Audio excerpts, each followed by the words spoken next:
Very good morning to all बच्चे। हमारा जो टॉपिक है अकाउंटिंग स्टैंडर्ड्स का, वो हमने आज जो है कंप्लीट करना है। अकाउंटिंग में हम पढ़ेंगे अकाउंटिंग स्टैंडर्ड्स। हमने इसके बारे में कल कुछ इन्फॉर्मेशन ली थी, इसके ऑब्जेक्टिव्स के बारे में, कंसेप्ट्स के बारे में, लेकिन हम जो है आज पढ़ेंगे कि अकाउंटिंग स्टैंडर्ड्स होते क्या है। अकाउंटिंग स्टैंडर्ड 1 जो है वो डिस्क्लोज करता है अकाउंटिंग पॉलिसीज़ को। सेकंड जो है इसमें जो है हम जब भी कोई एंट्री करते हैं उसके नीचे हम एक नोट्स जो हैं वो अकाउंट्स के लिए प्रिपेयर करते हैं। अकाउंटिंग पॉलिसीज़ जो हैं वो फुली डिस्क्लोजर होती हैं कहाँ पे, अकाउंटिंग नोट्स पे। सिलेक्शन जो है पॉलिसीज़ का ये उसकी सब्सटेंस, फॉर्म्स या मटेरियलिटी के अकॉर्डिंग जो है वो हम करते हैं, ठीक है। इसमें जो है कोई भी डिस्क्लोजर जो है फंडामेंटल अकाउंटिंग एजम्पशंस का अगर ये होगा तो हम उसे क्या करेंगे, फॉलो करेंगे।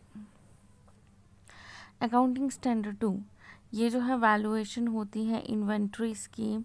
इसमें जो है कॉस्ट जैसे कि वर्क इन प्रोग्रेस, इसमें जो है कंजर्वेटिव कंसेप्ट के ऊपर ये जो है बनाया जाता है। कॉस्ट या जो है नेट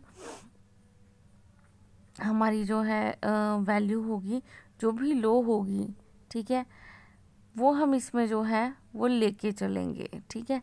इसमें जो है वैल्यूएशन कॉस्ट या एनआरवी में जो भी कम होगा हम वही लेंगे, और ये जो है कंजर्वेशन कॉस्ट के ऊपर बनाई जाती है। इसमें हम रॉ मटेरियल, एफजीएस, वीआईपी, ठीक है, ये सारी चीज़ें जो हैं वो लेकर चलते हैं। अब अपनी इन्वेंट्री को हम एक तरह का स्टॉक भी मानते हैं। इन्वेंट्री क्या होती है, मान लो आपके पास कोई रॉ मटेरियल पड़ा है, उसकी क्या वैल्यू है, ठीक है। आपके जो है वर्क इन प्रोग्रेस है, वीआईपी है, एफजी है, इनकी जो है क्या वैल्यू है, ये सारी हम इसमें देख के चलते हैं। ये जो है ये डील करता है अकाउंटिंग स्टैंडर्ड 2 के साथ।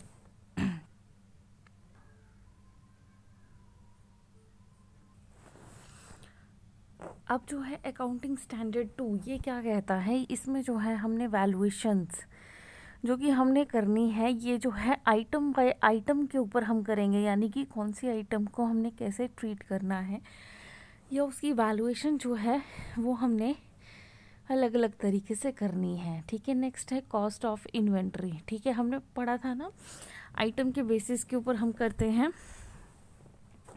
अब इसमें आ जाएगा cost of inventory. Cost of inventory में हम जो है purchase cost, cost of conservation, cost of bringing the goods to the present location of the factory, वो हम सारी कैलकुलेट करेंगे कि हमने जो स्टॉक है या हमने जो इन्वेंट्री है वो किस कॉस्ट पे खरीदी है, उसको कन्वर्ट करके उसकी कॉस्ट क्या आ जाएगी। जैसे कि आप वुड लेते हो, वुड को आप किसी और टाइम पे खरीदते हो, लेकिन जब आप उसको फर्नीचर में कन्वर्ट कर देते हो तो उसकी कॉस्ट जो है वो क्या हो जाती है, इंक्रीज हो जाती है। उसके बाद हमने जो कॉस्ट जो है उनको गुड्स की कॉस्ट को हमने प्रेजेंट लोकेशन में कि फैक्ट्री से लेके जाने में या फैक्ट्री तक लेके आने में उसकी कॉस्ट जो है वो हमें क्या पड़ती है, ये जो है कॉस्ट ऑफ इन्वेंट्रीज को हम इन बेसिस के ऊपर कैलकुलेट करेंगे। नेट रियलाइजेबल वैल्यू, हमने इसमें एनआरवी किया था, net realisable value. Net realisable value जो है ये सेलिंग एक्सपेंसेस होते हैं कि हम अगर किसी प्रोडक्ट को बेचेंगे तो उसे बेचने में हमें जो है अब हम जो है इसमें नेट रियलाइजेबल वैल्यू या सेलिंग एक्सपेंसेस को कैलकुलेट करते हैं, ठीक है। नेक्स्ट जो है वो है अकाउंटिंग स्टैंडर्ड 3। अकाउंटिंग स्टैंडर्ड 3 के अंदर क्या क्या चीज़ें जो हैं वो इन्वॉल्व होती हैं, वो है कैश फ्लो स्टेटमेंट। स्टेटमेंट जो कि मूवमेंट जो है कैश का इन या आउट हमारे बिजनेस में होता है, कि cash flow statement as such, ये जो नेम है, कैश मतलब पैसा, फ्लो मीन्स आ रहा है या जा रहा है, स्टेटमेंट मीन्स उसका एक रिटन प्रूफ, ठीक है।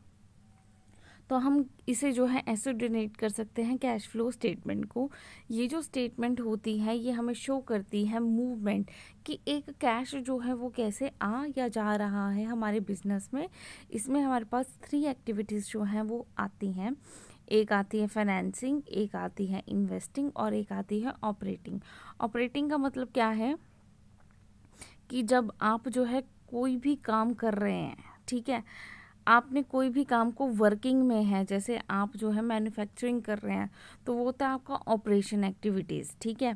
फाइनेंसिंग एक्टिविटी क्या होती है, उस एक्टिविटी को करने के लिए आपने पैसा कहाँ से लेना है, या पैसे जो है वो कहाँ से आएगा, कैसे आएगा, ये होती है फाइनेंसिंग एक्टिविटी। इन्वेस्टिंग कि मुझे उस पैसे को लगाना कहाँ पे है, तो ये जो पैसा है आया कहाँ से, उस पैसे को हमने कहाँ लगाया, और जब हम कोई काम कर रहे हैं तो उसमें हमें क्या क्या खर्चे जो हैं वो फेस करने पड़ते हैं, इस चीज़ को हम बोल देते हैं ऑपरेटिंग एक्टिविटी, ठीक है। तो ये जो कैश फ्लो है ये 3 चीज़ों के ऊपर मेनली चलता है, एक है ऑपरेटिंग, एक है इन्वेस्टिंग और थर्ड है फाइनेंसिंग। अब अकाउंटिंग स्टैंडर्ड 9 जो है वो क्या है, रेवेन्यू रिकॉग्नाइजेशन है। जब आपका वर्क जो है वो कंप्लीट हो गया है, यानी कि एक काम को कंप्लीट करने के बाद, ठीक है, आपको उस एक्टिविटी से कितना पैसा मिलेगा, इसे हम क्या कह देते हैं, रेवेन्यू रिकॉग्नाइजेशन। अब रिकॉग्नाइजेशन जो है रेवेन्यू की, ये किस कोर्स में होती है, ऑर्डिनरी एक्सरसाइजेस में, यानी कि नॉर्मल बिजनेस में। जैसे कि आपने सेल आपने किया, तो इसे आप क्या करोगे, एज अ रेवेन्यू मानोगे, अपनी इनकम मानोगे, ठीक है। इसमें कंप्लीट सेल होनी चाहिए, डिलीवरी डन होनी चाहिए, इसमें रिस्क या रिवॉर्ड्स जो है वो अपने ट्रांसफ़र करने हैं बायर्स को, इसमें कंसिडरेशन आपका फिक्स्ड होना चाहिए, जैसे कि इसमें गारंटी होनी चाहिए रिसीट्स वगैरह की। तो ये कुछ स्टैंडर्ड्स थे जो कि हमने आज किए हैं। अब बाकी के जो स्टैंडर्ड्स हैं वो हम कल कंटिन्यू करेंगे। इसमें कुछ भी प्रॉब्लम है तो आप पूछ सकते हैं। Thank you class.